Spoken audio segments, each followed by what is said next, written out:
বিহু বুলি ক'লে মনটো কিবা সাতখন আঠখন লাগি যায় নহয় জানো। অসমীয়াৰ পাণৰো পাণ অতিকৈ চেনেহৰ বিহুটো আহিলেই মনটো আকৌ প্ৰাণ পাই উঠে।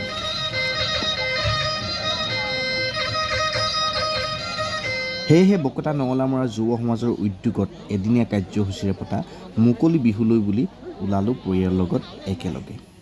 এসময়ৰ গছ তলৰ বিহু এতিয়া মঞ্চৰ পালেগৈ। যদি মঞ্চত এই বিহু চাবলৈ নাযাওঁ তেনেহ'লে বছৰটোত বিহু চোৱাৰ সৌভাগ্য হ'বও পাৰে নহ'বও পাৰে। গৈ পাই দেখিলোঁ দৰ্শকৰ বিহুত বহুত ভিৰ, আৰু আমি গৈ পোৱাৰ আগতেই আমন্ত্ৰিত কৰি অনা বিহু দলকিটিয়ে বিহু হুঁচৰি আৰম্ভ কৰি দিছিল, আৰু তাৰে কেইটামান ভিডিঅ' আপোনালোকলৈ বুলি আগবঢ়ালোঁ।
আমন্ত্ৰিত কৰি অনা বিহু দলকিটিয়ে অসমীয়াৰ কৃষ্টি সংস্কৃতিক ভালকৈ প্ৰদৰ্শন কৰিছিল। চাই খুব ভাল লাগিল।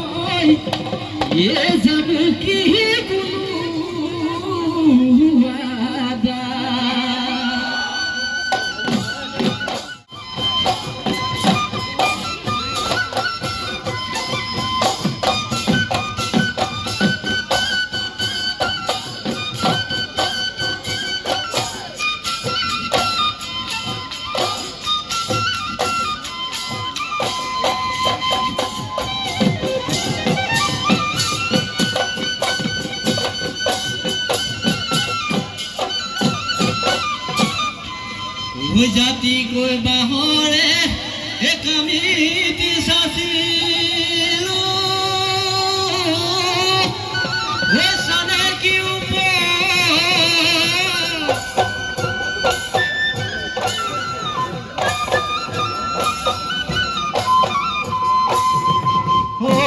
হন পাহি চুৱা চুনাহি নাচনি আহিছে জাকে পাতি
আৰু নিমাজেন বিহু দলটিৰ প্ৰগ্ৰেম শেষ হোৱাৰ লগে লগে বেহাবাৰী আউটপোষ্ট মোহন খ্যাত দীপজ্যোতি কেওটো ইতিমধ্যে আহি পালেহি।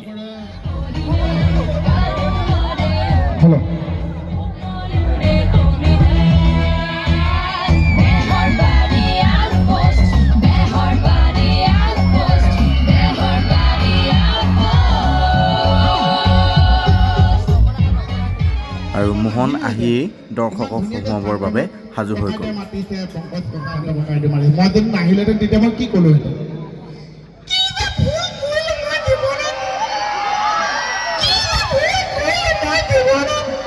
হয়নে?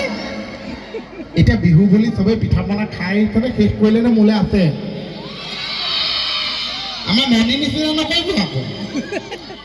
হা? তাৰ মোক কি কৰে জানেনে? কাম কৰিবলৈ মাতে, চব গদা পাতি মোৰ কৰি খোৱা সময়ত মোলৈ কাজিয়া কৰি পঠিয়াই দিয়ে। সেইকাৰণে মই গালি দিওঁ মনিব। মই কি কওঁ? বাদাম পকৰি তেনি এতেনি, বান্ধোন গোট তেনি এতেনি, মহিলা সমিতি তেনি এতেনি। মই মণিকো লৈ আহিব লাগিছিল ন? মণি নব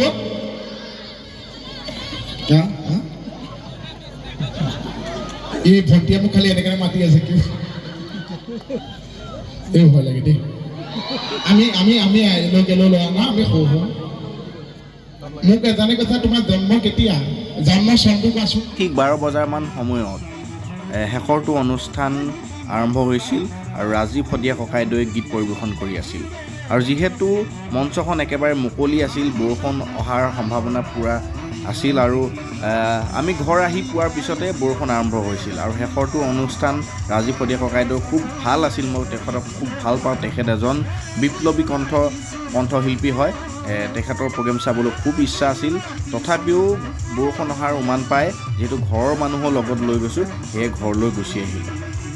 আৰু যদি আপোনালোকে মোৰ ভিডিঅ'বিলাক চাই ভাল পায় তেনেহ'লে লাইক, কমেণ্ট আৰু শ্বেয়াৰ কৰিবলৈ নাপাহৰিব।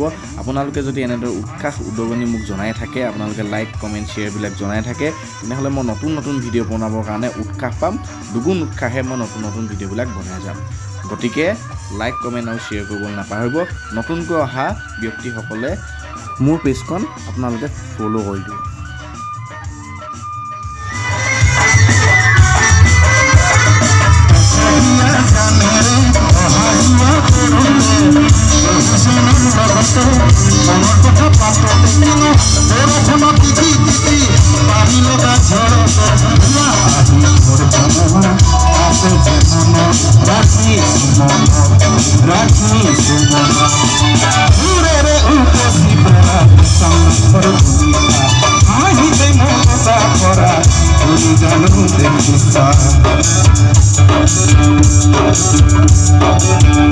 সন্মুখ